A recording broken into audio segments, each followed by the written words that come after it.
Tonight in Pakistan, a monster monsoon causing unprecedented devastation across the country. Since mid-June, the massive floods killing over 1,100 people and displacing millions, the Pakistani government says. The floods destroying bridges and roads, making rescue efforts difficult.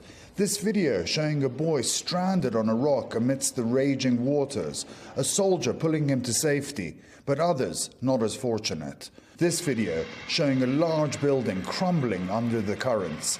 Satellite images show the shocking before and after. Entire villages gone.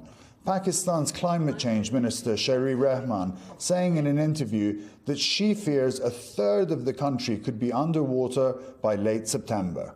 घर बनाए जहाँ कमाए खाएं समझिए ना बारिश की वजह से घर में सारा पानी हो गया है सारी जगहें गिर गई हैं देखो बनाने के लिए अब कोई Prime Minister Shahbaz Sharif flying over the disaster zone on Sunday, saying it was the worst monsoon Pakistan had seen in 3 decades.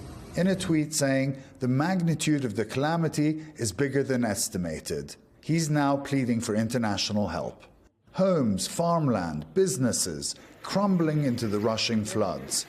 More than 33 million people have been affected by the disaster, or about 15% of the population of the country, with over 500,000 forced to seek refuge in temporary camps.